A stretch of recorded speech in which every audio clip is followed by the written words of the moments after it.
G7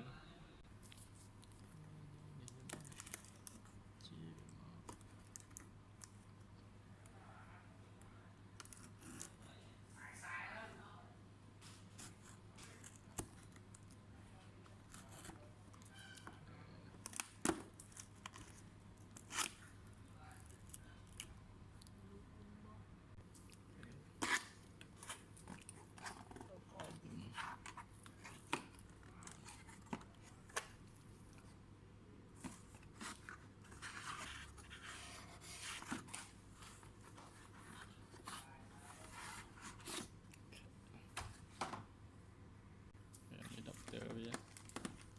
slot adapter này adapter làm pernah lagi adapter không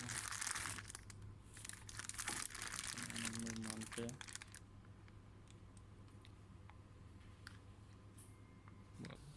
từ đó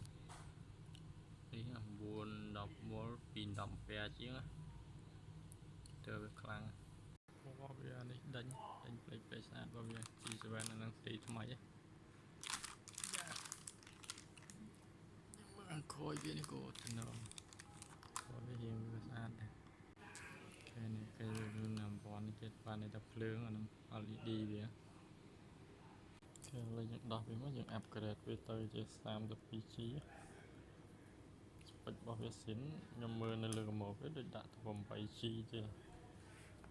phần đồng mạch ra nữa đọc mạch sẽ đây nữa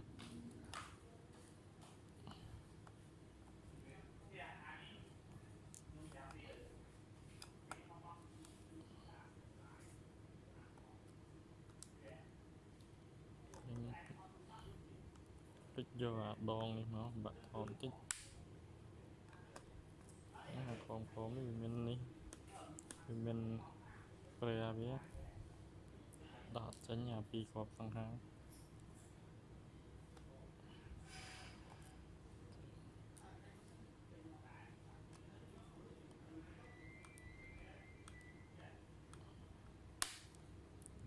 ok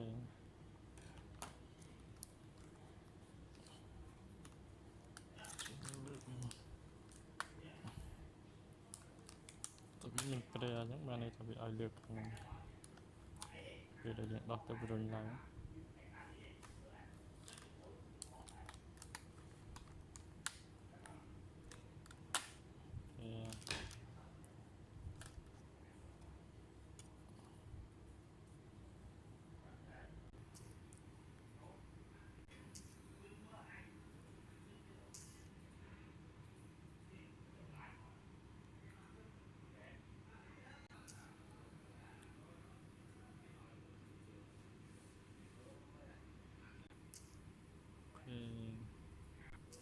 chân đi rèm biết đặt pi đám phần mà đám từ 4 chí năng xịn bao vía 4 chí ok cái những đó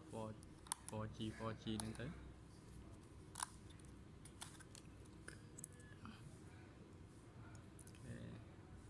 cái những đã làm pi cho mình lấy những đã môi lọc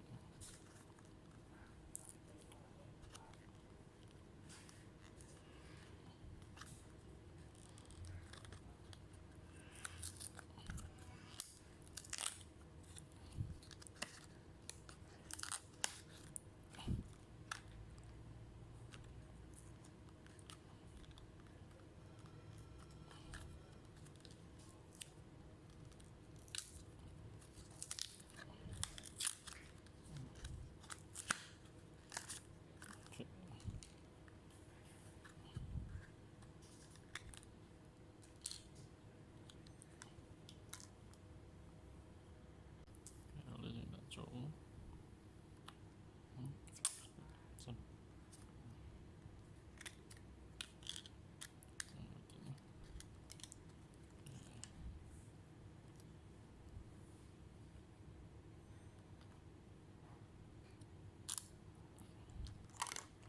lại làm một tí gì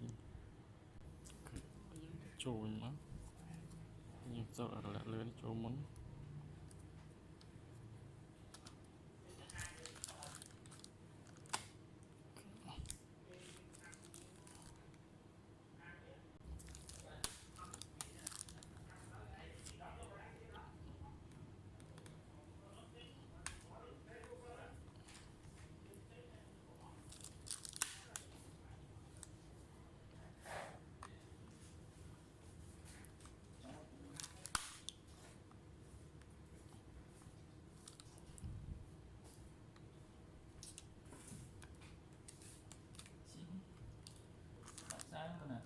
Đấy nên là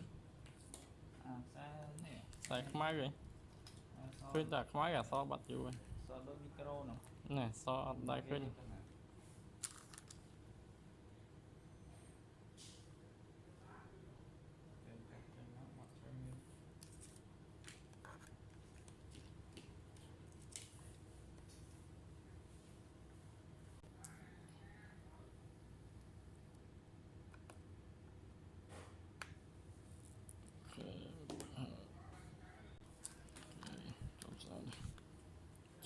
bác tại vì mà chuột nó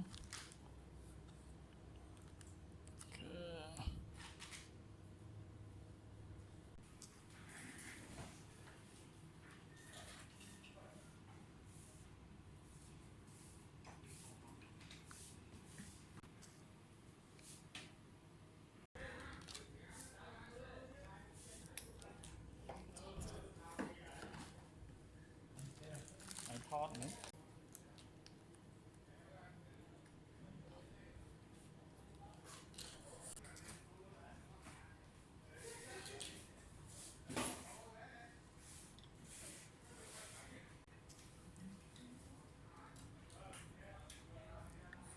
tao lên thoát một cú thì đi lại phải đẹp